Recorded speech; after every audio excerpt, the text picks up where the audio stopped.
निष्पक्ष निर्भीक जन क्रांति का पक्षधर एक सैलाब, बिना डरे जनता की हक की आवाज मेट्रो टुडे लाइव पर फॉलो एवं सब्सक्राइब करें।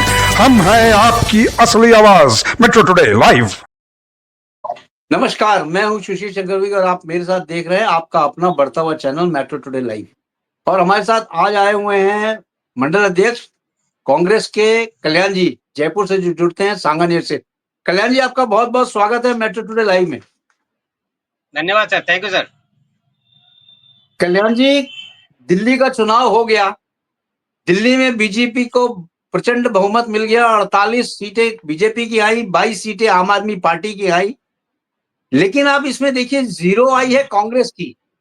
लेकिन समीकरण कुछ और कहता है। समीकरण ये कहता है कि जो 14 सीटें थी जिसपे समीकरण बिगाड़ा है कांग्रेस ने, जो जिताया है बीजेपी को, अगर वो 14 सीटें कांग्रेस नहीं होती और इंडी अलायंस होता तो ये 14 सीटें और जो इनकी आई हैं 22 सीटें, वो मिलके होती 36 सीटें अगर इंडी अलायंस से ये लड़ते तो। लेकिन कांग्रेस का भी बहुत बड़ा भागीदारी रहा है बीजेपी को जिताने में। जो 14 सीटें इन्होंने जीती हैं वो बड़ी कम मार्जिन से जीती हैं। इसके बारे में आप पहले कुछ बताएं, फिर अपन सीएम की चर्चा करेंगे कि नया चेहरा सीएम का कौन होगा दिल्ली के लिए, क्योंकि सीएम की होड़ में कई लोग लगे हैं लाइन से। जी बोलिए। देखिए, बहुत अच्छा क्वेश्चन किया है आपने, और ये बिल्कुल सत्य है जो आप कह रहे हैं कि 14 नहीं 16 सीटें ऐसी है जहां पर बहुत कम मार्जिन से आप पार्टी हारी है। जी। और कांग्रेस को उससे ज्यादा वोट मिले हैं, बिल्कुल ज्यादा वोट मिले हैं। जी जी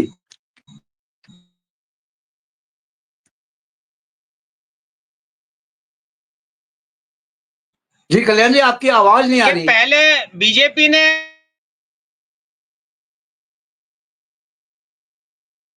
कल्याण जी आपकी फिर वॉइस चली गई है। ऑडियो चेक करें आप। कल्याण जी, ऑडियो चेक करें आप।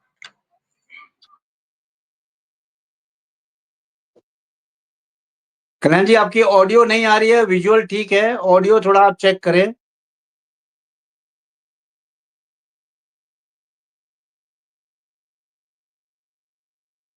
लगता है कल्याण जी का ऑडियो और विजुअल दोनों चला गया है ड्यू टू पुअर कनेक्शन। तो आज ये ऐसा है कि चीफ मिनिस्टर ऑफ दिल्ली कौन होगा, इस पे हम परिचर्चा करेंगे, क्योंकि चीफ मिनिस्टर ऑफ दिल्ली के लिए कई लोग लाइन में लगे हुए हैं। प्रवेश वर्मा से लेके कई लोग हैं। अब देखना यह है कि प्रधानमंत्री जो हैं वो किसको बनाते हैं दिल्ली का चेहरा, क्योंकि दिल्ली का जो चेहरा होगा वो या तो नया।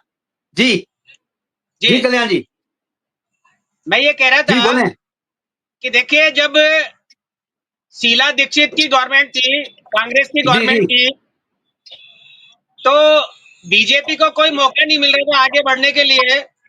बिल्कुल। तो उन्होंने आप पार्टी को मोहरा बनाया और एक राजनीतिक धरना प्रदर्शन करवाया, जिसमें अन्ना हजारे और केजरीवाल जी, ये सब लोग बाग थे, और इसको फाइनेंशियली सपोर्ट करके कांग्रेस को डाउन करवाया और बीजेपी को गद्दी पर बिठवाया, आप पार्टी को गद्दी पर बिठवाया।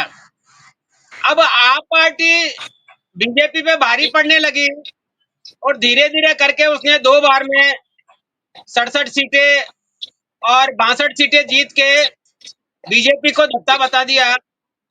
बीजेपी ने कई तरह के प्रलोभन और कई तरह के साम दाम दंड भेद अपनाए, मगर फिर भी केजरीवाल जी और केजरीवाल जी की पार्टी उनके कब्जे में नहीं आई। तो अब उन्होंने पुनः केजरीवाल जी और कांग्रेस पार्टी की जो गठबंधन की सरकार थी, उसमें एक उन्होंने डिवाइड एंड रूल वाली पॉलिसी अपनाई और केजरीवाल जी को इतना बूस्टअप कर दिया कि केजरीवाल जी तो आप खुद सक्षम हैं, आप अपने आप इलेक्शन लड़ सकते हैं। और यही चीजें केजरीवाल जी को एक तरह से जिसे कहते हैं कि अहम आ गया, वो अपने आप को सर्वे सर्वा समझने लग गए और वो राहुल गांधी को डोमिनेटेड करने की चाल चलने लगे और अन्य नेताओं से मिलकर कांग्रेस के बारे में अनर्गल बातें करने लगे और कांग्रेस को हराने वाली पार्टी बताने लगे, तो राहुल जी ने उससे किनारा कर लिया। और किनारा करने का मतलब ये हुआ कि जितने वोट आप पार्टी को मिले हैं उसके नियर अबाउट कांग्रेस को मिले हैं। और दोनों में इसी चक्कर में बीजेपी पार्टी को बहुमत मिला है और जीत मिली है, ये बिल्कुल सत्य है। तो एक ये केजरीवाल जी का जो अहम था, एक घमंड था, उसके ऊपर करारी चोट है। और केजरीवाल जी की पार्टी, आप पार्टी, जिसको एक अच्छी तरह का सबक है कि कभी कोई अकेला आदमी सर्वे सर्वा नहीं हो सकता। जब आपने गठबंधन किया है तो गठबंधन के नियम कानून भी मानने चाहिए। मगर केजरीवाल जी यहाँ पर अपने मद के नशे में, सत्ता के नशे में कांग्रेस को पंजाब में साफ किया, उन्होंने कांग्रेस को गुजरात में साफ करने की कोशिश करी, उन्होंने कांग्रेस को गोवा में साफ करने की कोशिश करी, और उसके बाद में उन्होंने हरियाणा में भी साफ करने की कोशिश करी। तो आप पार्टी के जो कारनामे थे, या एक वो जिसे कहते हैं अहमता थी, एक घमंड था, वो यहाँ पर चूर चूर हो गया। कांग्रेस के पास में पहले भी खोने को कुछ नहीं था, अभी भी खोने को कुछ नहीं है। पहले भी 0 सीट थी, आज भी 0 सीट है। मगर फिर भी मैं आपको बताना चाहूंगा कि कांग्रेस का वोट प्रतिशत बढ़ा है। पिछले टाइम में जो कांग्रेस को वोट मिले थे और अभी जो वोट मिले हैं उसमें कांग्रेस का वोट प्रतिशत बढ़ा है। और कांग्रेस को लोग चाहते हैं, कांग्रेस के प्रति सिंपैथी है। मगर हर आदमी ये चाहता है कि मुझे कोई ऑप्शन मिले, जो आदमी काम कर रहा है उससे अच्छा काम करने वाला कोई आदमी मिले और अच्छी से देखभाल हो। तो जो आम पार्टी ने जो जनता को सहूलियत दे रखी थी, जो जुमले दे रखे थे, उनका जो है बीजेपी ने क्रॉस किया। और कांग्रेस पार्टी के पास में क्रॉस करने के लिए कुछ नहीं था, क्योंकि बीजेपी पार्टी सत्ता में काबिज है और सेंटर में बैठी है। और दिल्ली जो है सेंटर के अधीन है, दिल्ली अलग से कोई स्टेट नहीं है, उसका कामकाज जो है सेंटर के थ्रू ही चलता है। और उन्होंने जनता को कन्वेंस करने के लिए काफी प्रयास किया और ये कहा कि जब सेंटर और केंद्र दोनों एक हो जाएंगे, सेंटर एक हो जाएगा और आपका स्टेट एक हो जाएगा, तो आपके लिए अच्छा विकास हो पाएगा, आपकी यमुना जो है साफ हो पाएगी, केजरीवाल जी का 30 माल धराशायी हो पाएगा, तो केजरीवाल जी का घमंड जो है ना वो भी धराशायी हो पाएगा। और ये तीनों हो गए। अब आगे देखते हैं कि बीजेपी पार्टी जनता की सहूलियत या जनता के जो मूलभूत सुविधाएं हैं उनको कैसे डेवलप करती है और जनता को क्या सुविधाएं देती है। जैसा उन्होंने वादा किया वैसा अगर वादा देते हैं तो बहुत बढ़िया है, वरना जनता फिर यह है कि फिर दूसरे की उम्मीद करेगी। और मैं आपको यहाँ बैठकर आश्वासन देता हूँ कि अगली बार में निश्चित वहां पर कांग्रेस की सत्ता होगी और कांग्रेस सत्ता में आएगी, कांग्रेस वहां पर जो है अपना राज्य चलाएगी, ये स्थितियां होगी। क्योंकि बीजेपी के पास में आज की तारीख में कहने को बहुत कुछ है मगर करने को कुछ नहीं है। उन्होंने हर स्टेट में 500 रुपए के सिलेंडर और बहुत सारी सुविधाएं देने का वादा किया, मगर वो नहीं हो रहा है। इसके साथ साथ में उन्होंने खाद्य सुरक्षा जो है उस पर बाउंडेशन करके कुछ नियम कानून ऐसे नीचे लगा दिए, उसमें वो वसूली करते जा रहे हैं कि जिन लोगों को खाद्य सामग्री दी वो हम वसूल करेंगे, जिन लोगों को हमने सहायता पैसे दिए वो पैसे हम रिसीव करेंगे, वापस वसूल करेंगे। एमपी में ये चल रहा है, तो लाडली बहना के नाम से और महिला उत्थान के नाम से जो उन्होंने 3-3 हजार रुपए राशि दी, उस राशि की रिकवरी निकाल रहे हैं वो। तो बीजेपी की कथनी और करनी में फर्क है। बीजेपी के पास में पूरा तंत्र मंत्र तंत्र है और पूरा प्रशासन है, पूरा राजतंत्र है, तो वो कुछ भी कह सकते हैं और कुछ भी कर सकते हैं। और उन्होंने किया और उसकी बदौलत सत्ता हथेली, इसके लिए मैं पहले भी बधाई दे रहा था और अभी भी उनको बधाई दे रहा हूँ। और आपसे उम्मीद करता हूँ कि जनता के हित के लिए वो कार्य करे और जनहित के और देश हित के कार्यों में अपना मन लगाए। एक दूसरे को डोमिनेट करने को। जी कल्याण जी, ये जी बात तो सही कह रहे हैं आप। हमारे साथ जुड़ चुके हैं ब्रह्मदत्त पुरी जी। ब्रह्मदत्त पुरी जी जुड़ते हैं, प्रयागराज से जुड़ते हैं। ये ब्रह्मदत्त पुरी जी स्वामी जी जो हैं, संत महंत प्रकोष्ठ के महाअध्यक्ष हैं और गौ गीता गंगा रक्षा मंच के मंडल अध्यक्ष है, राष्ट्रीय प्रवक्ता भी हैं। स्वामी जी, आपका बहुत बहुत स्वागत है मेट्रो टुडे लाइव में। जय जी, बहुत बहुत धन्यवाद। जय जय जय जय नारायण। स्वामी जी, दिल्ली का चुनाव संपन्न हुआ और दिल्ली का अब चीफ मिनिस्टर की बारी है। दिल्ली किस चीफ मिनिस्टर को गद्दी पे बैठाती है, ये देखना होगा। चीफ मिनिस्टर की रेस में बहुत सारे चेहरे हैं। देखना ये होगा क्या इस बार भी पर्ची का कोई चीफ मिनिस्टर बनेगा या कोई दूसरा चीफ मिनिस्टर बनेगा। आप क्या सोचते हैं और जनता के बारे में आप क्या बताएंगे कि जनता ने तो अपना फैसला दे दिया, जनहित में दे दिया। अब आप बताइए चीफ मिनिस्टर का चेहरा कौन सा होगा या क्या होगा, आप कुछ बताएं स्वामी जी। चीफ मिनिस्टर का चेहरा तो ये है जी, अभी थोड़ा सा वो समय अभी थोड़ा मंथन करने में लगाएंगे कि देखेंगे कौन वो किसके ऊपर उबाल आता है, कौन ठंडा पड़ता है, कौन गर्म होता है। ये अभी कुछ दिन छचोलेंगे, 2-3 दिन तक तो जो है ये मंथन चलेगा। उठा पटकी चलेगी, उठा पटकी में ये चलेगा। वो उन्होंने चुन चुके हैं, वो पहले तय होगा, लेकिन वो जो बताएंगे नहीं, अभी क्लियर नहीं कर रहे हैं। और इसलिए जो है अभी उनको सबसे पहले उछाल कूद क्या होता है कि इसमें कभी-कभी बहुत बड़ी-बड़ी लहरें भी चल पड़ती हैं। तो उन लहरों को समांतर करने के लिए थोड़ा समय लगेगा और फिर उसके बाद जो उनके दिमाग में नक्शे में जो है उसको फिर नियुक्त करेंगे। वो तो पहले हो चुका, अंडरग्राउंड तय है, पर बाहर वो बता नहीं रहे हैं अभी क्लियर। तो बात ये है कि अभी हर जाति में और हर मजहब में, हर समाज में उसका संतुलन बना के कैसा होगा, क्या होगा, जो व्यक्ति संतुलन बना सके, जो लेकिन विकास कर लेकिन सके, स्वामी जी, जो एक वादी। चीज तो क्लियर है, चीफ जी मिनिस्टर जी कोई भी हो लेकिन चीफ मिनिस्टर वही बनेगा जो कि हूबहू डिट्टो चीजें जो हैं prime minister mister Modi ji की बातों को धरातल पे पूरा करने का सक्षम रखता हो, वो चीफ हाँ, मिनिस्टर बिल्कुल बनेगा। क्योंकि आप बिल्कुल देखिए सटीक बात। हर जी जी बोले बिल्कुल आपने बोले सटीक बोले बात कही है। आपने मेरे मन की बात कही है, जो मेरे मन में था कि वो ऐसे जी जी होगा बोले। कि वो मोदी जी के जो घोषणा पत्र में या उनकी घोषणाओं में जो बातें उनको पूरी करे और जमीनी स्तर पर काम करे।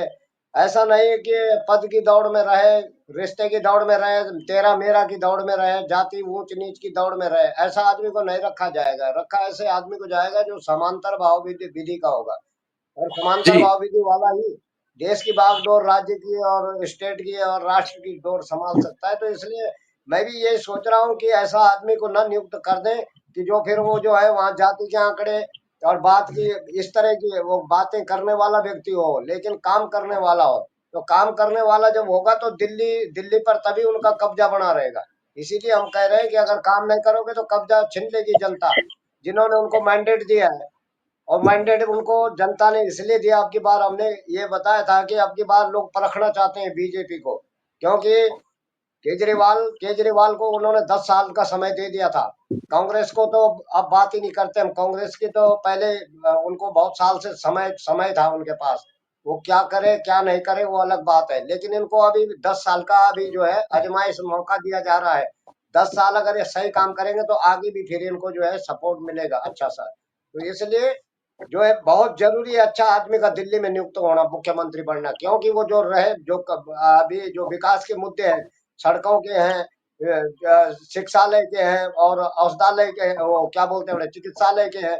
कई विषय ऐसे हैं कि जो लोगों की समस्या है मूलभूत। दूसरी घुसपैठी की है, घुसपैठी का भी इनका एजेंडा था कि घुसपैठी इस तरह से जो घुसपैठ कर रहे हैं उनकी छटनी होगी और उनको निकाला जाएगा। जो ऐसे लोग अवैध रूप से भारत में रह रहे हैं उस पर भी कार्रवाई होगी होगी। क्योंकि चुनाव से पहले तो हल्ला गुल्ला हो गया था कि अब घुसपैठी छांट लिए हैं, इतने निकाल दिए हैं, इतने निकाल रहे हैं। थोड़ा हल्ला हुआ फिर शांति हो गई। हमारा कहना यह है कि सरकार, भाजपा सरकार उस कार्यवाही को भी जो है आगे बढ़ाए अपना।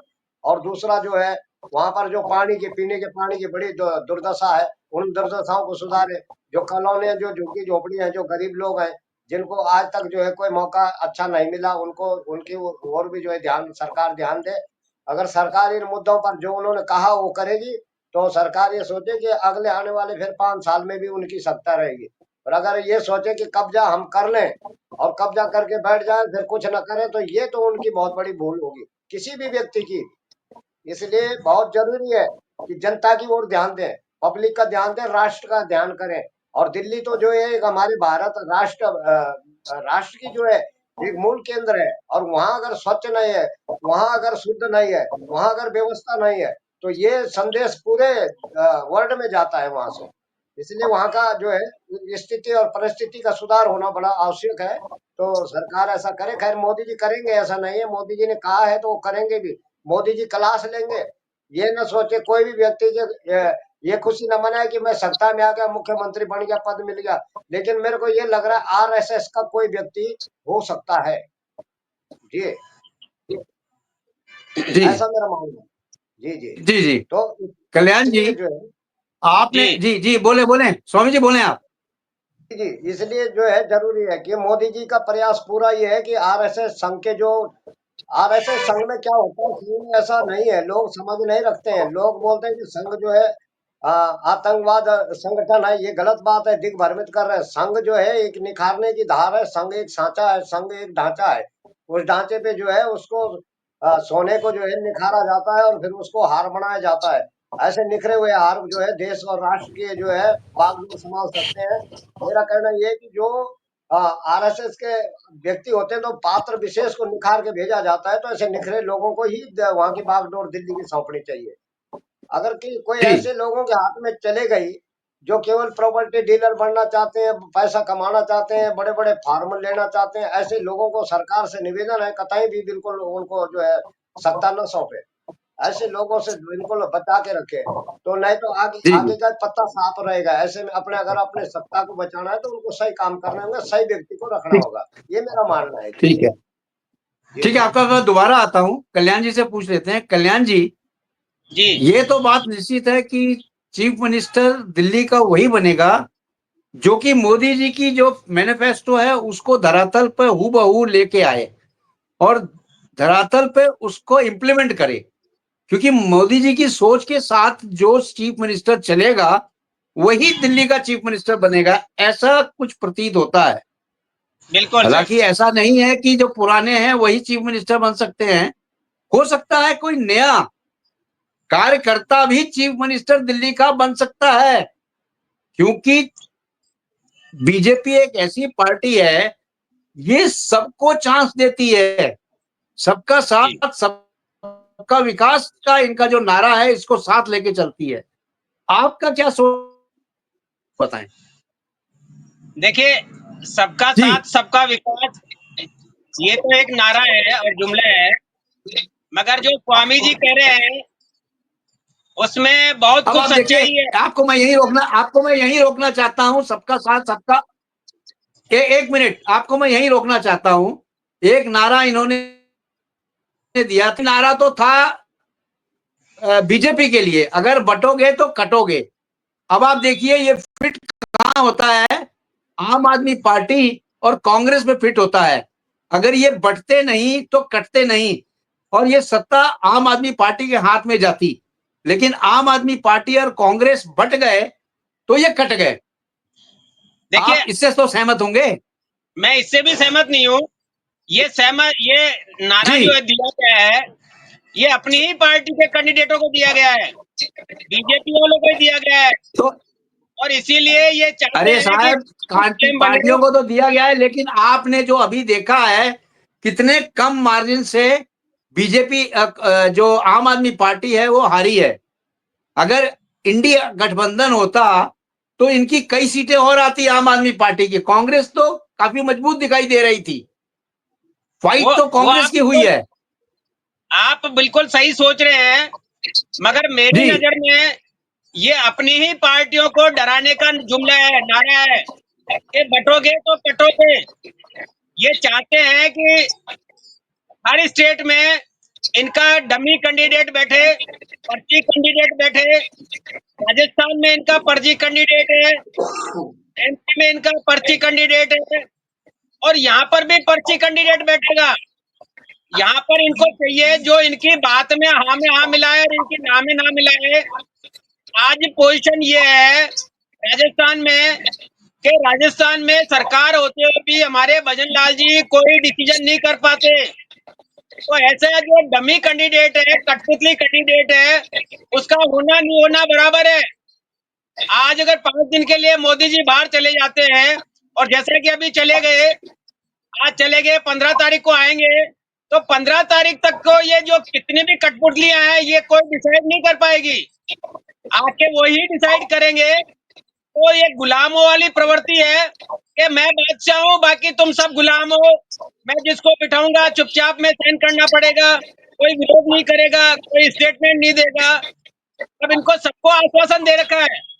आप देखिए, दिल्ली में इलेक्शन से पहले इन्होंने मुख्यमंत्री का चेहरा घोषित नहीं किया, राजस्थान में मुख्यमंत्री का चेहरा घोषित नहीं किया, एमपी में मुख्यमंत्री का चेहरा घोषित नहीं किया गया, और बाद में एक डमी कैंडिडेट को जो उनका गुलाम की तरह कार्य करे, जी हजूर करता रहे, हाँ मेरे आका करता रहे, वो मुख्यमंत्री बन गया है।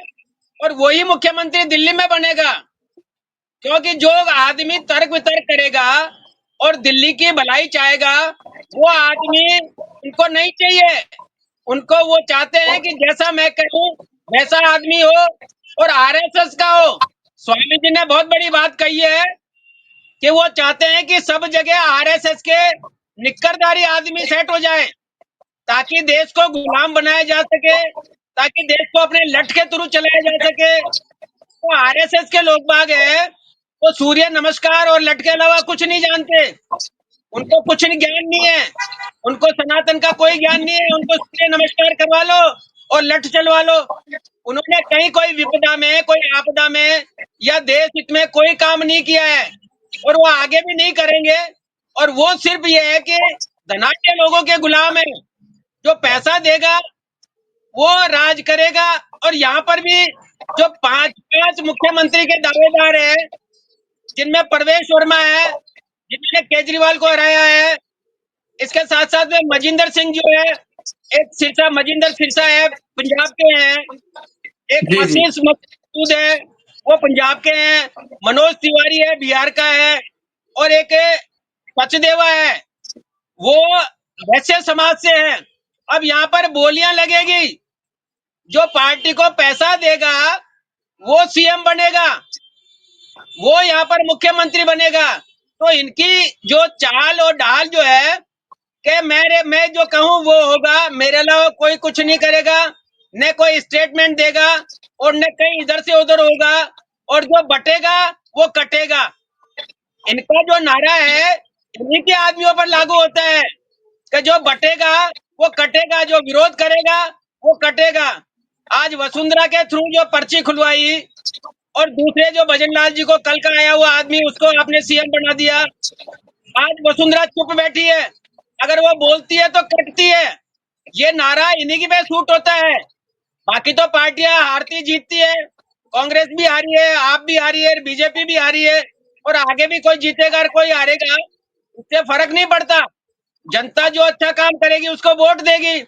अब ये जनता को यहाँ पर यह है कि अपने लफ्जों से या अपने वादों से लुभाने में कामयाब हो गए। अब यमुना के लिए कल ही मोदी जी का स्टेटमेंट आया है कि चाहे कितने ही वर्ष लग जाए हम यमुना जी को साफ करेंगे। तो यहाँ पर यू टर्न चालू हो गया है।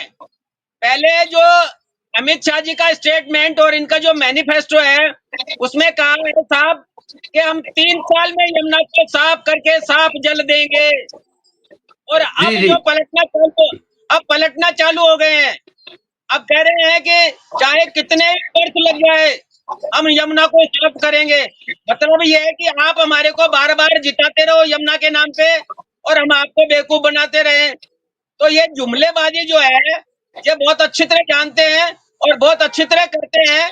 अब आगे क्या होगा, किसको सीएम बनाएंगे, ये देखने वाली बात है कि जो आरएसएस का होगा बिल्कुल सत्य है। स्वामी जी कह रहे हैं आरएसएस का होना और गुलाम होना 2 कंडीशन है कि एक तो वो उनकी हाँ में हाँ मिलाए, तर्क वितर्क नहीं करे, दूसरा ये है कि उनका गुलाम और आरएसएस का कैंडिडेट हो।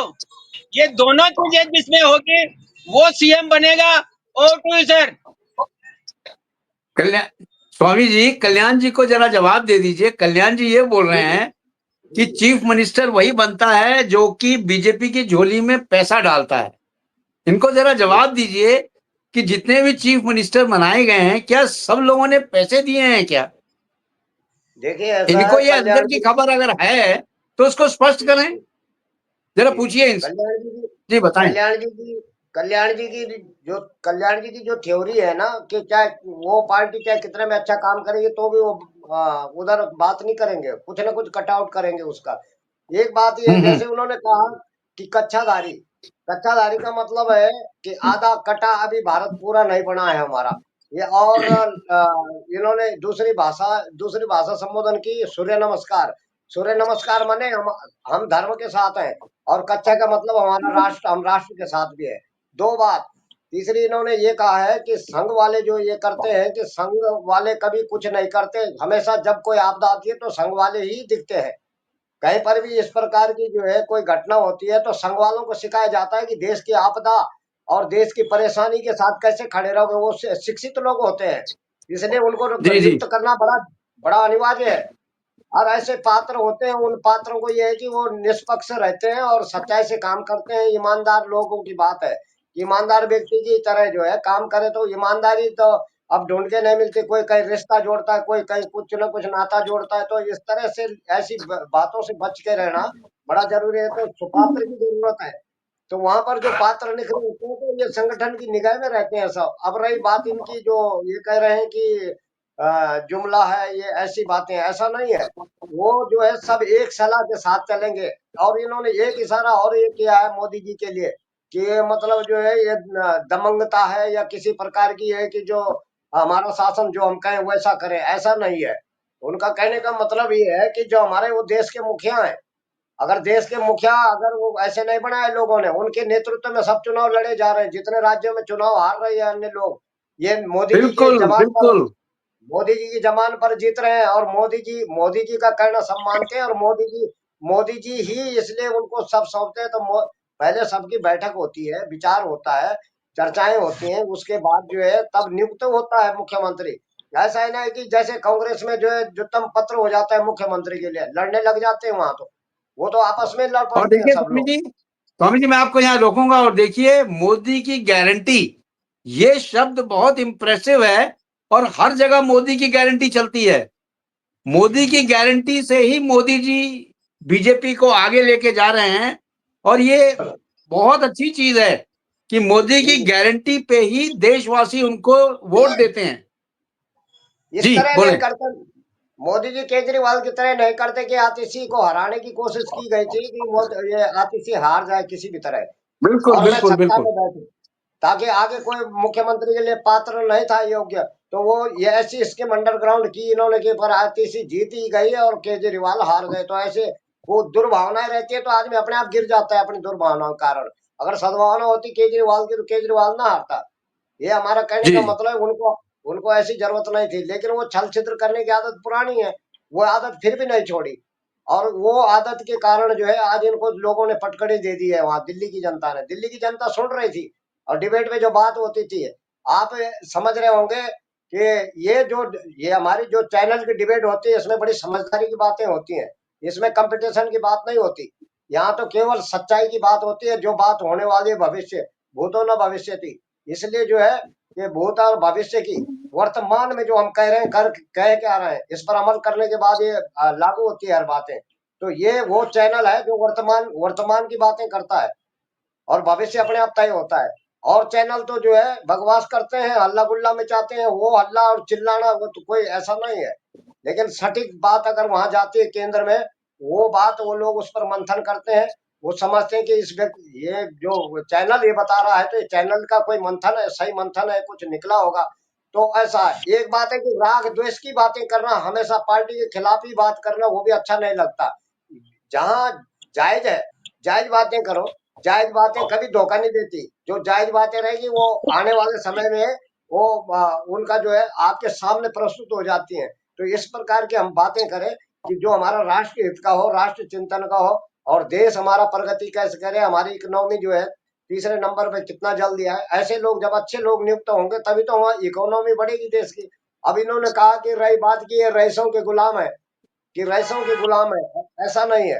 पहले क्या होता था, पहले जो ये होता था कि रईस अपनी जेब से पैसा नहीं निकालता था। वो लोग जो है गरीबों को, वो और रईस बढ़ते जाते थे, गरीबों का खून चूस चूस के या गरीबों का पैसा लूटते थे। अब ऐसा नहीं है, अब गरीबों को लगाया जाता है, उनको दिया जाता है, रईसों से लिया जाता है, लेकिन गरीबों की झोली में लगाया जाता है। ये क्यों नहीं मंथन कर रहे? इतने करोड़ों जो है कनेक्शन गैस के में फ्री स्वामी मिले, स्वामी इतने जी ये विभाग भी बढ़ तो गए। बता दीजिए, स्वामी जी ये भी तो बता दीजिए कि चीफ मिनिस्टर की रेस में सबसे आगे कौन है बीजेपी का दिल्ली में? देखो देखो मेरी दृष्टि में तो बात ये है कि जो वर्मा है, क्या नाम है मैं भूल गया हूँ, तो उन्होंने केजरीवाल को हराया था। तो प्रवेश वर्मा। जी जी, अब ये बात तो हट धर्म हो गया, यहाँ पर हट धर्म भी है। एक तो हट धर्म की बात हो गई, लेकिन विवेकवान भी चाहिए, जो जो कुछ सोच सके, ऐसा व्यक्ति चाहिए जो विवेक और न्याय से काम करे। वहां भी जो है समानदर्शी व्यक्ति की जरूरत है, हट धर्म की भी जरूरत इतनी नहीं है। और एक भाव आ जाता है, अरे उन्होंने केजरीवाल को हरा दिया है, उन्हीं को ही बना दो, एक तो बात ये हो गई। पर एक बात ये भी हमको साथ साथ देखनी है कि क्या ये जो है संतुलन बना के चलेंगे, ये तो जी बड़ी जी। बात है। इन सब बातों पे मंथन होगा। और उसके बाद जो है वो उनका वो नाम नहीं बता रहे हैं, 4 लोगों का नाम उछाल दिया, और फिर अभी वो जैसे बोलते हैं ना कि लोग आग सुलगा दी है। अब आग सुलगा दी है तो अब देखो वो आग जो धधक रही है चारों में, और वो 4 लोगों को उन्होंने स्टेन वो बढ़ा दिया। और अब देखना आप, ये होगा कि उसमें से उछल मुछल के मंथन आएगा, और वो जो 5 होगा तो उन्होंने बढ़ाना उसी को ही है। ठीक है, ठीक है। कल्याण जी आप बताएं, कल्याण जी आप बताएं। बिल्कुल बिल्कुल स्वामी जी सही कह रहे हैं कि अखाड़े में 4 आदमियों को उतार दिया और चारों के कंधे पे थप्पी मार दी कि जाओ बेटा लड़ो। जो लड़के थक जाएगा, मर जाएगा, गिर जाएगा, वो घर जाएगा। वही मैं कह रहा था आपको कि जो आदमी ज्यादा जी हजूरी करेगा, गुलामी करेगा, पैसा देगा, पार्टी फंड में पैसा देगा, वो आदमी मुख्यमंत्री बनेगा। और यही इनका क्राइटेरिया है। इसीलिए मैं कहता हूं कि पर्ची सरकार है और वही पर्ची उनमें से डिसाइड होगी। बाकी इनको लड़ने के लिए छोड़ दिया, इनको बिठा के मीटिंग नहीं करवाएंगे। ये इनको नहीं समझाएंगे कि किस आदमी को बनाना है। ये चारों को उकसाएंगे, मजिंदर सिंह सिरसा को भी उकसाएंगे और आशीष सूद को भी उकसाएंगे, मनोज तिवारी को भी बोलेंगे और मनोज इसके प्रवेश वर्मा को भी बोलेंगे कि आपने केजरीवाल को हराया तो आप भी हकदार हो। तो उनको सब में हवा भरेंगे। ये जब गुब्बारे फूल जाएंगे फिर सबका पंचर करना चालू करेंगे ये, और फिर अपनी तरफ से एक पर्ची लाके दे देंगे कि ये आदमी मुख्यमंत्री बनेगा। आप चारों तो लड़ रहे थे इसलिए आप लोगों को साइड पे किया जाता है और ये पार्टी का वफादार जो चुपचाप बैठा है इसको मुख्यमंत्री बनाते हैं। और मुख्यमंत्री बनाने में एक सचदेव और है, वीरेंद्र सचदेवा, जो सीधा आदमी है, एक्सपीरियंस होल्डर आदमी है, उसको मुख्यमंत्री बनाएंगे। इन चारों को पहले चारों को मुर्गों की तरह लड़ाएंगे और इसको सीएम बनाएंगे। मैं आपको कह रहा हूँ ये अभी 5-7 दिन ठीक मोदी है, जी नहीं आएंगे, 5 दिन बाद में मोदी जी आएंगे, फिर वापस में मंथन होगा और फिर वापस में फिर बाद में सीएम डिसाइड होगा। और टू सर। ठीक है, ठीक है। टाइम मेरे पास इतना ही था। आप लोग का आने के लिए बहुत बहुत धन्यवाद। लेकिन एक चीज तो निश्चित है कि चीफ मिनिस्टर कोई भी बने, देखना यह है कि वो नया चेहरा होगा या कि ये पुराना चेहरा होगा। जो भी होगा चीफ मिनिस्टर दिल्ली का, वो दिल्ली के विकास में बिल्कुल कार्य करेगा और मोदी जी के जो मैनिफेस्टो है उसको पूरा उतारेगा धरातल पे। इसी के साथ चैनल पे थैंक यू वेरी मच। जय हिंद, जय भारत। जय हिंद, जय भारत। जय जय भारत।